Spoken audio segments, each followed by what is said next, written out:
question is better to answer this question because this is the last opportunity. Thank you. Yeah, so I'd like to leave time at the end for questions. You ask questions, please. Right. So this here I kind of highlighted things we need to know about cat zero groups. Before diving into the definitions, I'm anxious to have examples, classical examples beyond definitions now. So let me drop in on the groups, almost 4 groups of mathematics, mapping class groups. So mapping class groups. So let's say sigma g is what we call it like g greater than 2 closed surface. Okay, so the mapping class group of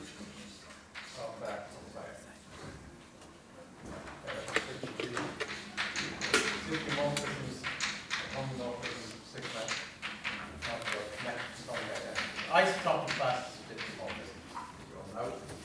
Right, so beautiful classical group, it acts on lots of nice things. It even acts on some non-positively curved things, like taking space with the Bridson metric, for example. Right? That's not that metric's not complete, and so one might reasonably ask. So this is a group which in many ways behaves as if it's the fundamental group for compact non-positive curves.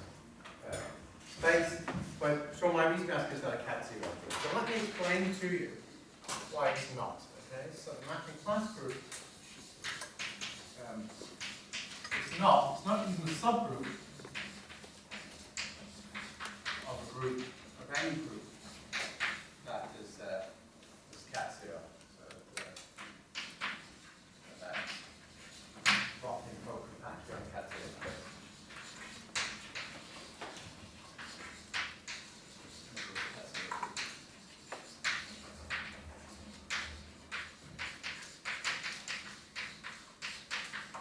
And this is to do with centralizers. And centralizers will turn out to be important. Okay, so I'm going to come back to this fact here. That in a cat zero group, if you take an element of infinite order, then it's virtually direct vector of its centralizer. Okay? Now let me give you an example of a group where that's not true. Okay, so that's the theorem this gets the proof of. So let M3 be the unit tangent bundle to a closed hyperbolic surface. So that's the unit tangent bundle, right? So you've got a hyperbolic metric on your surface. So you stand at any point on the surface, and you've got your space of directions. Okay, so the space of directions, that's naturally a 3-manifold, the fiber over a point, so you've got this 3-manifold, the fiber over a point of the surface is the space of directions at that point. Okay, so that's a closed 3-manifold. Now, from the long exact sequence of the fibration, you get a short exact sequence. So this is pi1 of the circle fiber. And then you get the fundamental group of the 3-manifold. And then you got the fundamental group of the surface. This is a central extension. Let's talk about central extensions. Okay, so that the fundamental group of the circle, it's not hard to see that that's central. This is an example of something. It's a lattice in a 3-dimensional Lie group. It's the universal covering group of SL2R. Okay. So SL2R tilde. So SL2R, of course, is the isometries of the hyperbolic plane. Right? But the unit tangent bundle to the hyperbolic plane. Okay, so that would be a circle bundle over the disk, over the Poincare disk. Right? We take the universal cover of that, and that will give you this SL2R tilde. Okay, so you take the universal cover of it as a trivial circle bundle. So topologically, it's just a line bundle. It's just a line bundle over the disk. Okay, but it's got a geometry. It's got the hyperbolic metric on the disk, and it's got the line, straight line fibers. But it's not a product. Okay? It's topologically a product, but it's not metrically a product. So locally, you have this notion of horizontal. But if you take a loop down here, and then you lift it horizontally. So everywhere, you just go around that loop, staying horizontal, then you won't come back to where you started from. What you'll do is you'll go up, and that will be the area of the enclosed disk there. Okay? So metrically, it's a non-trivial vibration. And that is what the universal cover of this manifold looks like. Okay? So, remember that picture? So it's a slightly twisted version of a hyperbolic disk across a line. But only a slightly twisted version. That's it. Okay. So we've got that three manifold. Okay? Now, why am I talking about that in the context of and what's the point about this? It's really, if you pass the finite sheeted covers, this is not going to split. So this is a central extension that does not split. Does not split. So split, I mean the usual algebraic sense. If you can split, show exact sequence. But since it's a central extension, that would mean it splits as direct product. Okay. Even on passing to subgroups of finite index. Okay? Even on passing to subgroups. I don't know why I'm writing this column, but I am. A finite index. Okay? So that doesn't split. That group is not a product of the center and the base. Okay? In fact, that group doesn't have that surface group in it. It doesn't have any closed surface subgroups in it. Okay? Right. So that's very different behavior. So that's an example of a group. That particular group cannot act as a cat zero group. Why? Because it's got this element here, which is not virtually a direct factor of its centralizer. Okay? So that is already, that three manifold, unit tangent with the closed hyperbolic surface, that's an example of a group which sort of looks like a non-positively curved group. Its universal cover sort of looks like the hyperbolic plane across a line. But because it misses by this little bit, this co-cycle defines this extension, we know that that group, that three manifold group, cannot be a cat zero group because of the structure of centralizers. Now I'm not going to have time to talk a lot about centralizers, but the structure of centralizers is very important in this field of mathematics, so understanding centralizers. So that is an example of a group which is not a cat zero group. But that is not what I was supposed to be talking about. I was supposed to be talking about the mapping class group. But the idea is I claim that this group is a subgroup of the mapping class group. So if this group can't act nicely, and you put it inside the mapping class group, then the mapping class group can't act nicely either. Okay, that's the idea. Yeah? So, is this, so that group does not, since the mapping class group G is equal to 2, so is the statement that theorem for G3 or Oh, sorry. or It is true for, actually the proof I'm going to give only it is true, you have to be careful for 2, actually. So I constructed a semi, I don't think it's known if it, well, I constructed, what did I construct? I constructed an action of something on a three-dimensional cat zero space, but I can't remember what it was. But you're right, sorry. The proof I'm about to give only works, thank you. Well, it works either for genus 2 with punctures or genus 3 with those. Yes. Yeah, that's the proof I'm about to give. But this, all what I'm saying here works for genus 2. I can take unit tangent of the closed surface of genus 2. It's just it's not then a subgroup of mapping class group. Okay, so how am I going to put this inside the mapping class group? Okay, so take, as Thomas was just saying, right? Take the surface of genus G. There we go. And then I need a bit extra. And so I could put punctures here, but what I'm going to do is put an extra handle there. Okay? So here's the surface of genus G plus 1. Let me call that G minus 1. No, I'm going to get yourself by doing that. G plus 1. And take a curve that cuts something off here. Call that curve C. Okay? Now, there's an element of the mapping class group. There's the Dane twist on that curve. So I hope you all know what this is. I'm just going to say it quickly. You cut the surface along that curve, and then you twist, and you stick it back together again. Okay, so nothing happens outside an angular neighborhood, and on that angular neighborhood, what you do is you twist it so that that line that was going straight across is now dragged around there to there. Okay? And you put it back in. So it's the Dane twist. It's called the Dane twist in that curve. Now what's going to centralize that Dane twist? Well, you'll centralize that Dane twist if you leave this part invariant. Okay? So inside the, if I just take, I can take the stabilizer of that part of the stabilizer of that part of, I don't know what I call that, lambda, of that part of the surface. And inside there I have the Dane twist. And that's obviously central because it's happening out here and the other stuff's happening over there. And what do I get if I factor it out? Well, I get the mapping class group of this, except this will be pinched to a point. And so what I actually get is the mapping class group of the surface of genus G, but with one puncture now.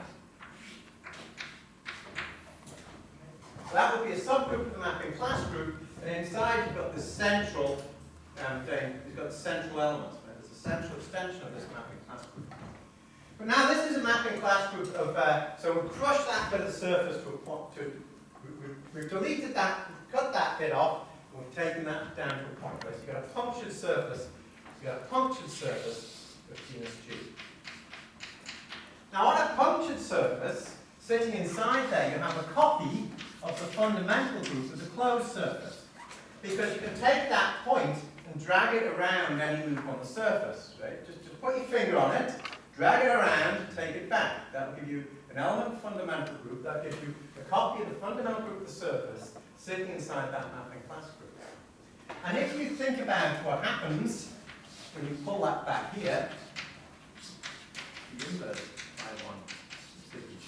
I'll get some central extension of the closed surface group. And if you think about it, it is exactly this central extension. It is the unit tangent bundle of the closed hyperbolic surface. So that means that sitting inside the mapping class group, we have this three-manifold group. But that three-manifold group cannot be a subgroup of a group that acts co-compactly by isometries on the cat-zero space, and therefore the mapping class group can't either. So that's a bit quick, but we've just seen two groups of classical interest that are really quite close to being cat-zero groups, but aren't cat-zero groups. One of these lattices is PSL2R tilde, these circle bundles over hyperbolic surfaces, and from that we deduce the mapping class group is in a cat-zero group. Well, that's a shame, because we rather like the mapping class group, and it does have many of the properties that we associate with cat-zero groups. In particular, it has the sort of properties we talk about over here. It has only many multi-class-defining subgroups, has very good efficient solutions to work with conjugacy problem, it's finely presented, it has a finite classifying space rationally. You understand the abelian subgroups. There are no solvable subgroups that aren't virtually abelian. It satisfies most of the things you associate with the cat-zero group, but it's not cat-zero. So that's one of the groups we'd like to include when we sort of expand what we mean by a non-positive curve. And we see that the problem, while centralizes, and I made a point of highlighting the fact that the structure centralizers depend on a precise local non-positive curve and not something coarse. So we're going to do something coarse.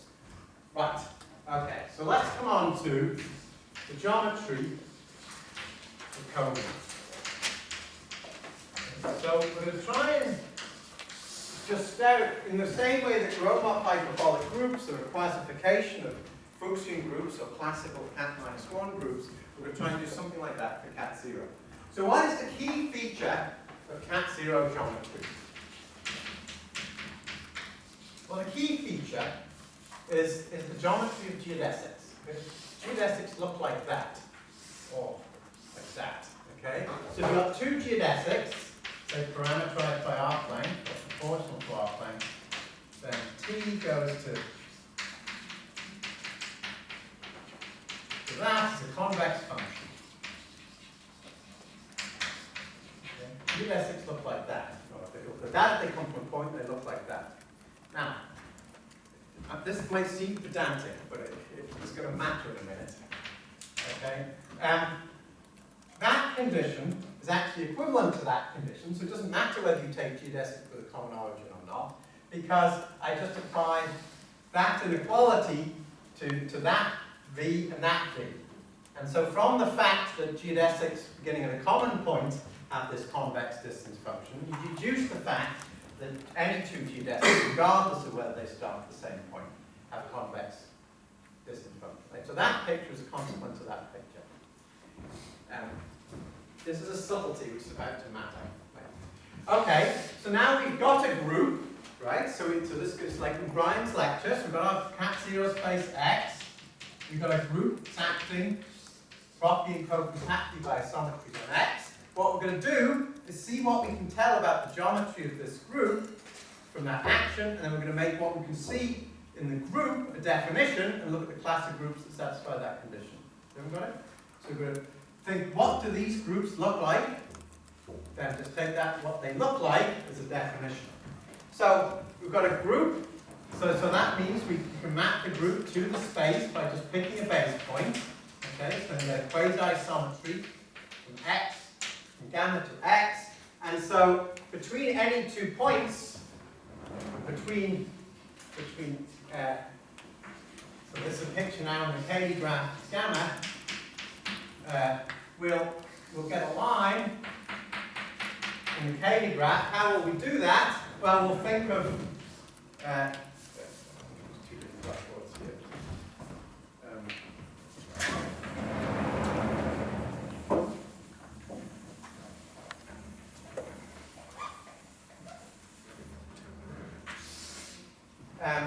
So we've got the group acting on space. So here's the space, and so then we've got the orbit of a point. We've got gamma embedded in the group in the space. Okay, here's a point gamma in the space. We'll do what we're doing in the Euclidean space. We'll take the geodesic from the identity, from the base point rather, out to gamma, and then we'll sort of zigzag through the lattice points, through the points in the orbit to gamma. And all these points along the way will be translated to the base point. And that will spell out some word for us in the group, and that will give us words in the Cayley graph. Okay? So we get a combing of the group. Okay? So we've got some fixed generating set going to the group.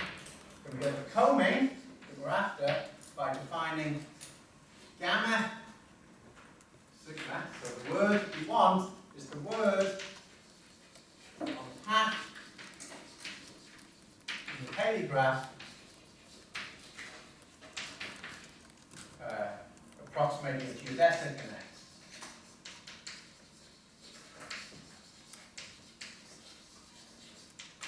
Okay, so I did the example of z squared acting on the plane, right? We've got a very precise language. Here I'm just doing it more generally. I'm just doing exactly the same thing. I'm just thinking of approximating in the group. Now, I'm just kind of glossing over which finite generating set I've taken and stuff like that. It's not going to matter. Okay? Has everyone got the point? Okay, you just do the same thing with approximating geodesic. You're just making a choice. You're just taking closest points as you go along. It's some choice. It's not going to have any natural linguistic complexity, but it's going to have nice geometry. Okay? I'm just approximating geodesics in space by paths in the group. So what geometry do I get? So in gamma, for gamma, I get a combing called sigma with geometry of key geometric fact. Now we have several facts. One, there exists some constant which will depend on the the constants, the quasi-isometry from mapping gamma to X, so that for all gamma and gamma, gamma and gamma prime, if I take the paths in the Cayley graph, so this is a picture of the Cayley graph of gamma, going to gamma or gamma prime, these paths are going to stay close together. Okay, so this distance here, the distance for all times t, the distance between the path to gamma and the path to gamma prime will always be less than or equal to a constant times the distance between their endpoints. Everyone got that? Everyone read that? That's the key thing. Okay.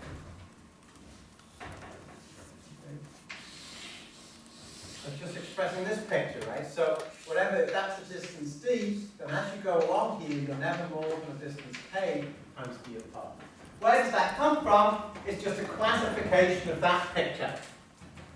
Okay? It's just when you pull it back by a quasi-isometry, that's the picture you get. Right? So now we have a natural condition on Comings that looks like it's non-positive curvature. Okay? This is called the fellow traveler property.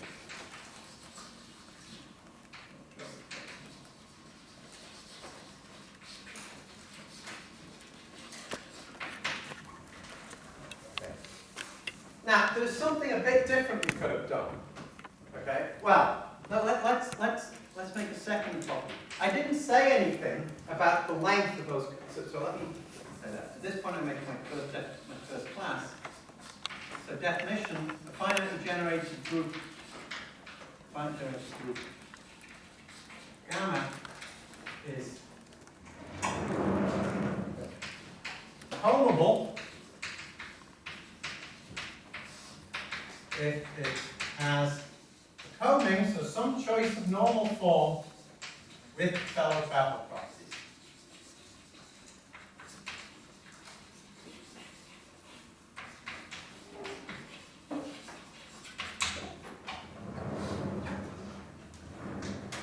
Okay, that's the first thing to take.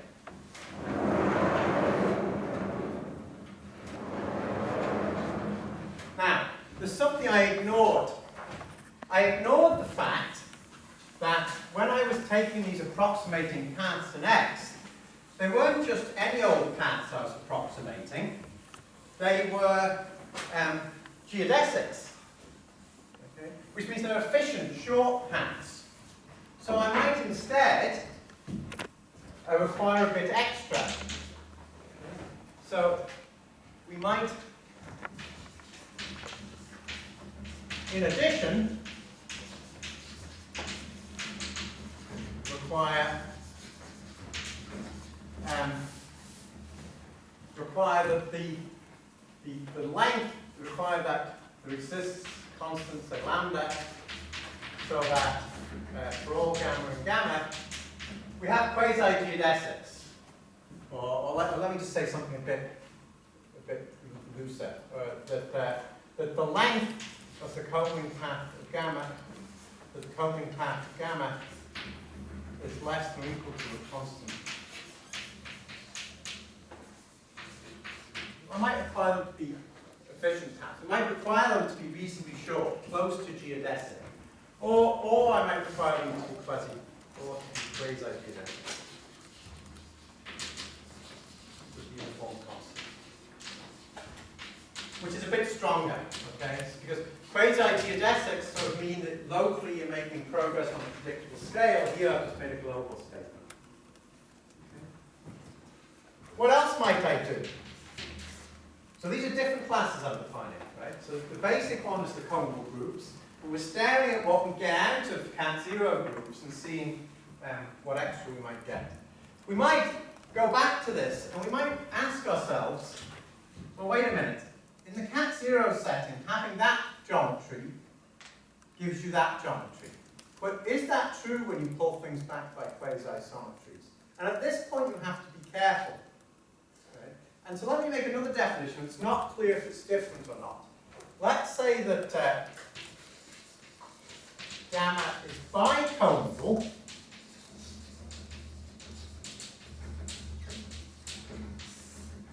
if there exists a Coming, right, so you've got your generating set mapping to gamma, making a choice of normal form, so that I get this fellow traveler property. Okay, so not only do I consider the paths from the identity to gamma, but I might start somewhere else, say at A, and then go to some other point, gamma prime. But then what path am I going to take here? Well, there's an obvious thing to take. I'll just use the group action to translate the path to A inverse gamma prime. Okay, that's the only choice I've got. The words give me a choice of path in the origins. I'll now translate them around by the group action. Now, if I pull back my cone from a geodesic cone in Riccazio's space, these will also kind of stay close together. Okay, so the inequality here I want is that the distance between the bottom path at time t and the top path at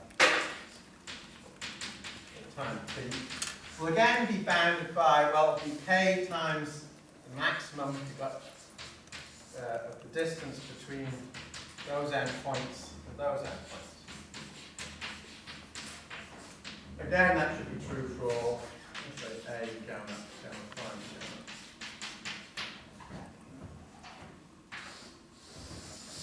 gamma. Now, if I was teaching a first year graduate course and said, go away and prove that that definition is equivalent to that definition, nobody would bat an eyelid, right? Until you went home and you tried to do the exercise, as many people did many years ago. It turns out it's not true. Right? But it's not obvious. Did they do this in your graduate course many years ago? Right? Did they do this in your graduate course many years ago? Maybe.